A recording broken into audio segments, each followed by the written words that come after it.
원래 이렇게 같이 앉기로 돼 있었나요? 아, 네. 사이좋게. 그러니까요. 네. 무대 공포증 이해하네 하겠어요.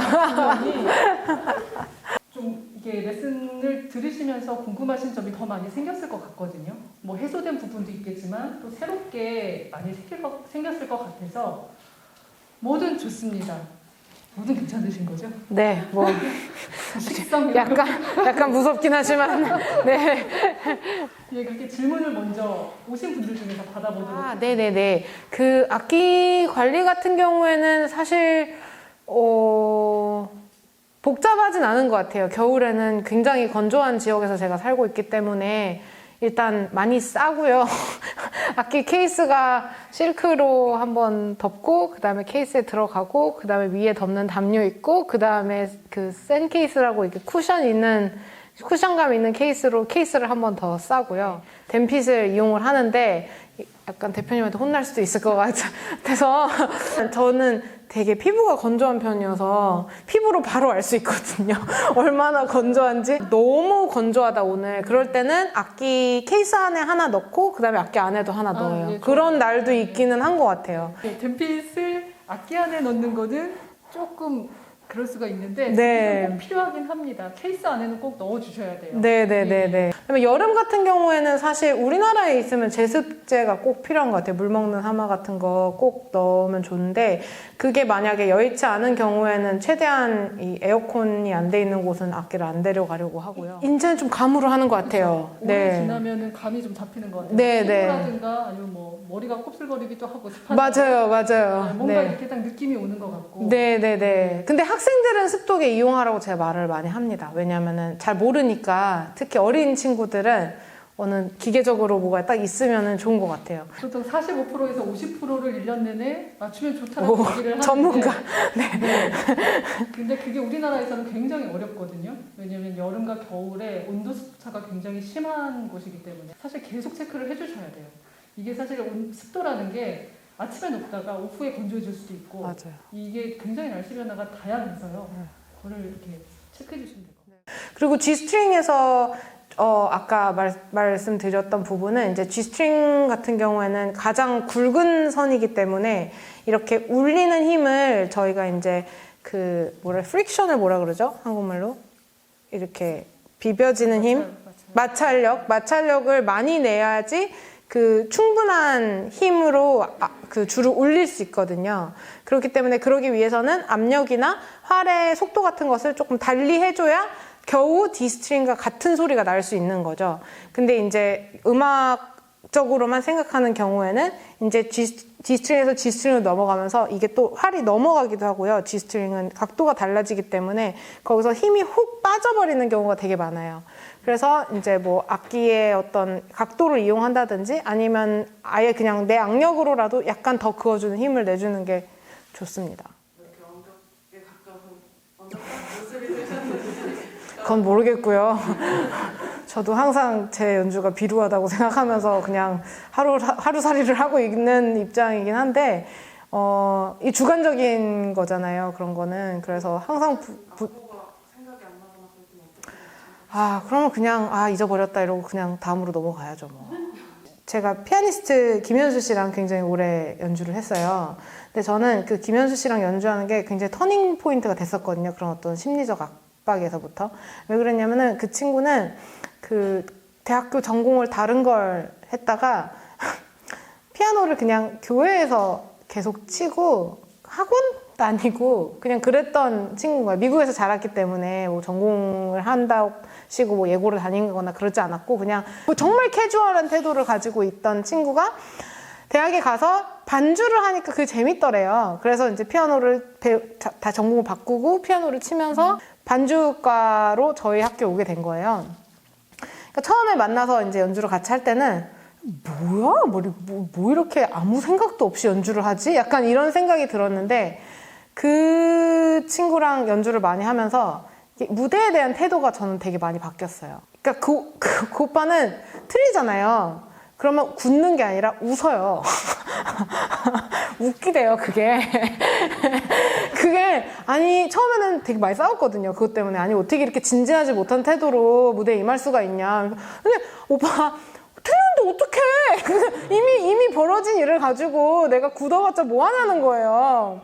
그래서 약간 그런 정말 캐주얼한 태도를 접하게 되면서 좀 생각이 많이 바뀐 것 같아요. 그래서 오래 연주를 같이 하다 보니까 어느새 저도 연주하다 틀림없이 웃고 있더라고요. 아, 이거 진짜 웃기다. 다음에 또 더 잘해야지. 뭐 그냥 그런 식으로, 저는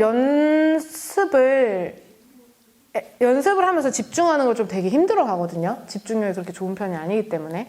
그래서 이제 연습할 때는 굉장히 기계적으로 섹션을 나눠서 거의 처음부터 끝까지 하는 그런 연주 같은 연습을 거의 안 해요. 리허설을 그 대신 정말 많이 잡아요. 특히 뭐 리사이트 같은 경우에는 리허설을 한 10일 정도 동안 거의, 그러니까 그게 김현수밖에 할 수 없는 일이죠. 보통 선생님하고는 그렇게 못하죠. 근데 이제 그 오빠는 저랑 한 세월이 너무 오래되다 보니까 그걸 견뎌주시는 거죠. 제가 그렇게 해도. 녹음은 저는 이상하게 마음이 편한 것 같아요.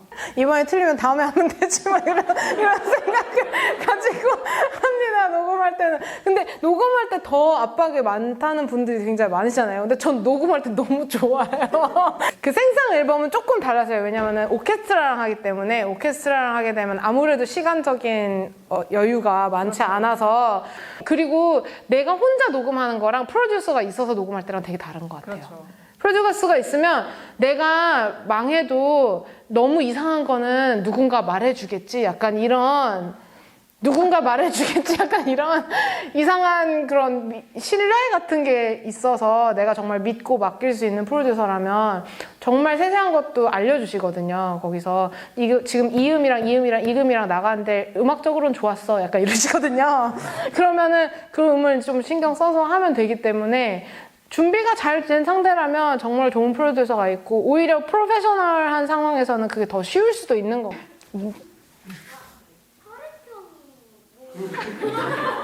저는 B형이에요. 왜요? 궁금해서요? 정말 전형적인 B형입니다. 네.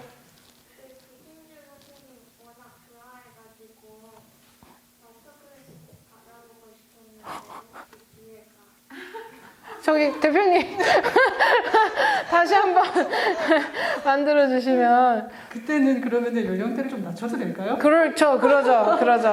아예 어린 친구들만 하는 마스터 클래스를 저희가 한번 만들어 보겠습니다. 그러게요.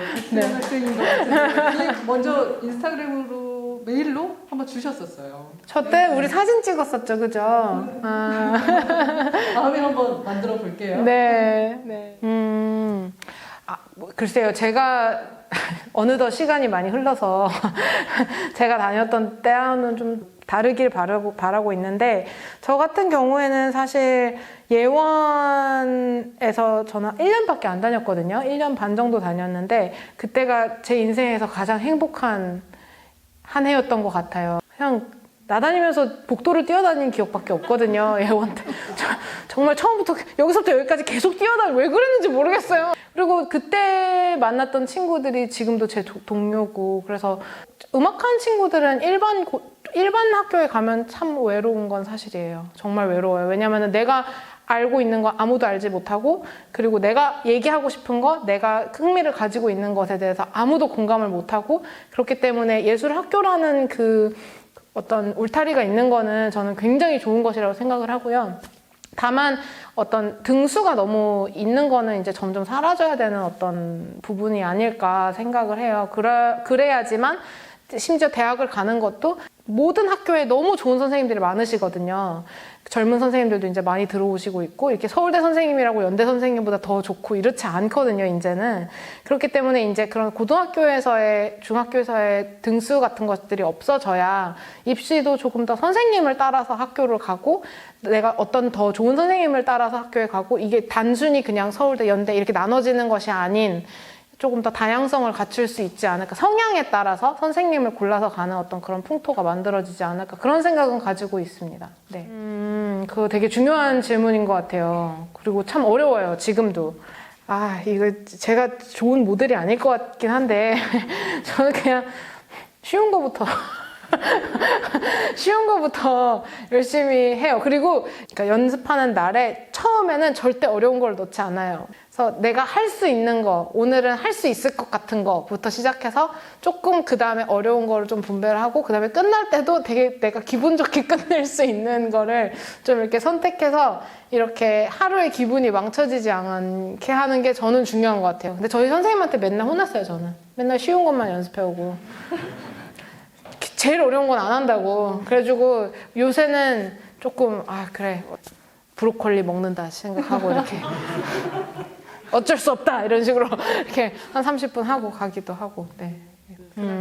되게 어려운 질문인 것 같아요. 그리고 제가 그 질문에 답할 만큼 전문성이 있는지도 모르겠고 사실 믿을 수 있는 딜러를 아는 게 제일 중요한 것 같고요. 그리고 저 같은 경우에는 고른 소리가 나는 걸 되게 중요하게 여기는 편인데요. 악기라는 게 특히 학생 때 고를 때는 뭐 좋은 악기를 하고 막 어떤 음역대에서 엄청나게 좋은 소리가 난다는 악기보다는 어린 학생이 이상한 습관이 이제 바이올리니스틱하게 이상한 습관이 붙지 않도록 고르게 괜찮은 소리가 나는 악기가 학생 때는 제일 좋다고 생각해요. 악기는 굉장히 다양하잖아요. 사람의 얼굴을 다루듯이 소리도 다 다르고 사실 굉장히 다르거든요. 근데 그 나이대에 맞는 악기가 물론 일률적으로 정해져 있지는 않지만 그 나이대에 추천할 수 있는 악기가 있는 것 같아요. 맞아요. 저는 이제 제가 악기를 추천을 할 때는 나의 실력보다 조금 앞서는 악기. 맞아요. 왜냐면 그래야 악기가 걸림돌이 되지 않거든요. 근데 그게 걸림돌이 돼서도 안 되지만 또 그게 너무 오버돼서 맞아요. 예, 그냥 어떻게 보면은 그 악기의 명기의 이름이 어떻게 보면 무의미해지는 경우가 있어요. 너무 이른 나이에 너무 좋은 악기를 써버리면 악기라는 게 이제 굉장히 유명한 이제 그 장인들이 있었잖아요. 우리가 흔히 아는 뭐 스트라디바리, 과르네리, 과다니니, 뭐 아마티 굉장히 많은데 그런 분들은 너무 비싸요. 그런데 이렇게 이름이 많이 알려지지는 않았지만 그 당시에 너무 그렇게 스트라디바리처럼 유명하진 않았어요. 맞아요. 그렇지만 그럼에도 불구하고 굉장히 악기를 잘 만든 분이 있어요. 왜 인생이 그렇잖아요. 내가 잘한다고 막 갑자기 되게 슬퍼요, 대표님. 그럼에도 불구하고 굉장히 좋은 악기가 있을 수 있거든요. 그런 악기들은 굉장히 선택의 여지가 있다고 저는 생각해요. 그거를 굉장히 그러니까 꼭 이름만이라든가 가격만을 두고 살 수는 없는 것 같아요. 연습하다가 너무 어려울 때 어떻게 해요? 너무 뭐 할 때? 너무 어려울 때요. 너무 어려울 때? 내일 해.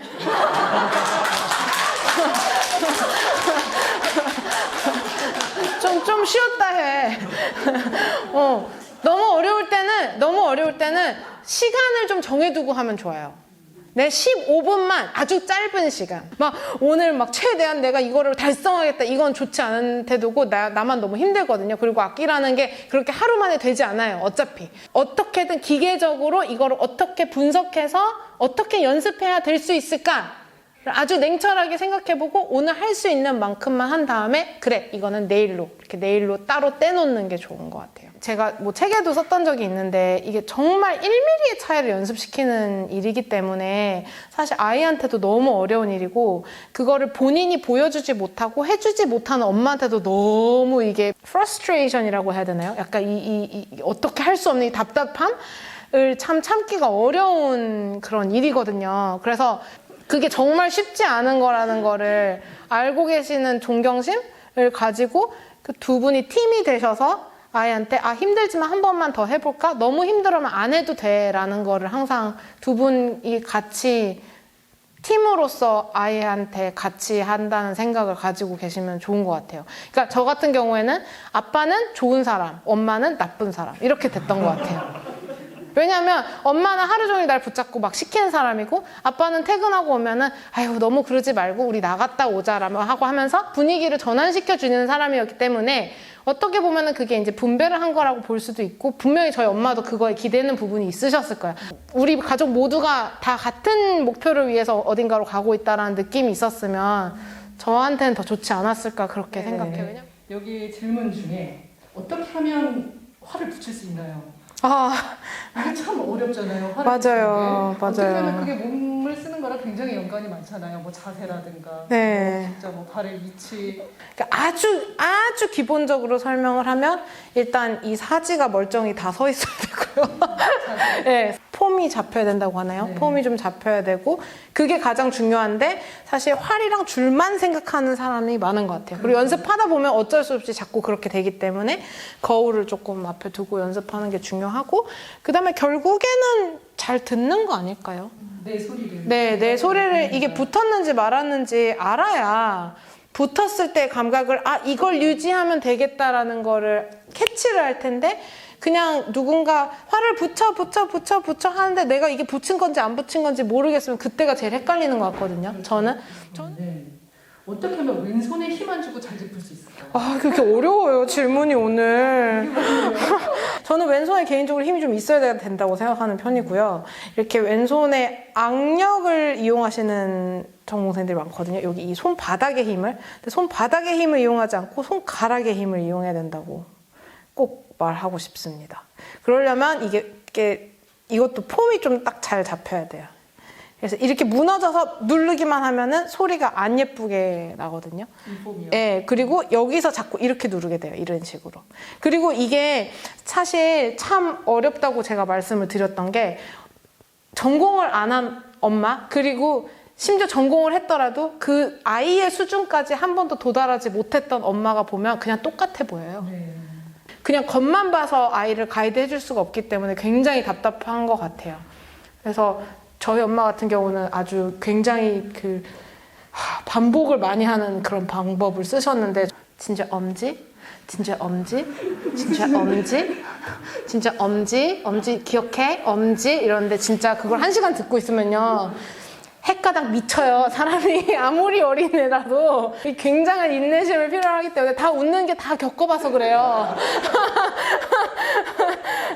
지금 생각해보면 그래 엄마도 잘 모르니까 그거밖에 못 해줬겠다라는 생각이 들어요. 선생님 한 곡을 오래 하다 보면 그 곡의 아름다움을 느끼기 힘들 때가 있습니다. 그럴 때는 어떻게 하면 곡의 아름다움을 느끼고 감정을 얻을 수 있을까요? 이분은 입시곡을 매일 해서 더 이상 감정 없이 기계적으로 연습한 입시생이라고 하셨어요. 정말 너무 동감해요. 제가 가장 힘들어하는 부분이거든요. 저 같은 경우에는 그 동일 작곡가의 다른 작품을 많이 들어요. 그럴 때는. 그 주변 인물이라든지 아니면은 그 주변 작품이라든지 아니면 그 사람이 그때 몰두하고 있는 일이 뭐였는지 그런 걸 좀 리서치를 하면은 오히려 좀 돌파구가 생기기도 하고 조금 이 곡에 흥미가 더해지기도 하고 아까 그 브람스 효승이가 했었잖아요. 했었는데 그 악보에 보니까 클라라한테 썼던 이 악장을 주면서 이거를 특히 천천히 해보면 더 많은 아름다움이 느껴질 거야 이렇게 썼는데 브람스가 막 클라라 엄청 막 평생 좋아했잖아요. 그런 거를 막 이렇게 생각하면 이렇게 갑자기 또 그래 이게 이런 감정으로 썼던 곡이지 이런 게 느껴지기도 하고 이런 식으로 좀 뭔가 이렇게 나한테 어떤 식으로든 자극을 줄 수 있는. 네, 정말 그냥 이렇게 주변 인물을 많이 탐구하고 주변 작품을 많이 생각하는 것 같아요. 음악하는 데 있어서 연애가 도움이 될까요? 아이디 엄마가 죽어도 반대. 연애가 도움이 된다기보다는 이별이 도움이 되는 것 같습니다. 네, 애들이 막 울면서 와요. 레슨할 때 뭐 헤어졌다고 울면서 다음 주부터 잘하겠네 이러면서 넌 됐다 이제 약간 그런 생각을 하기도 하고 많이 울면 많이 울수록 좋아 막 이러면서 너는 힘들겠지만 이게 되게 클리셰적인 말인데요. 확실히 하드십이 있어야 뭔가 시선이 변하는 것 같아요. 그러니까 이게 절대적인 진실 같았던 것들이 변하는 그런 경험을 해야지만 좋은 예술가가 될 수 있다고는 생각해요. 제가 되게 좋아하는 그 기타리스트 노래 중에 나는 한 번도 어둠을 맛보지 못한 사람이 가장 무서워 이런 가사가 있는데 저는 그게 진짜 맞거든요. 왜냐하면 본인의 어떤 진실이 한 번도 깨져보지 못한 사람은 되게 무서운 사람이라고 생각해요. 저는 내 스스로의 세상이 한 번, 두 번쯤 깨져보는 건 좋다고 생각합니다. 그래서 네, 어머니 제고해 주시기 바랍니다. 연습을 좀 덜하는 건 사실이죠. 사실 연애하면. 그 김규현 피아니스트님 하고 굉장히 또 합이 잘 맞으시잖아요. 네네네네. 근데 그분이 어디서 이런 말씀을 하셨죠? 조진주 선생님에 대해서 정말 어쩔 수 없는 예술가다라는 뉘앙스의 말씀을 하셨어요. 아, 그러셨나요? 네. 본인 얘기를 저한테 하셨네요. 네, 근데 제가 이렇게 가까이 뵈면서 느낀 것도 굉장히 그 예술가적인 게 너무 많아서 예술적인 게 너무 많아서 그거를 폭발하지 않고는 내보이지 않고는 안 되는 그런 분으로 저는 굉장히 많이 느끼거든요. 아, 참 부끄럽습니다. 네. 네, 그래서 네. 앞으로도 그런 좋은 음악, 좋은 예술가로서 네. 많은 분들에게 삶의 즐거움과 영감을 이렇게 주셨으면 좋겠어요. 네, 노력해 보겠습니다. 감사합니다. 이런 자리 만들어주셔서.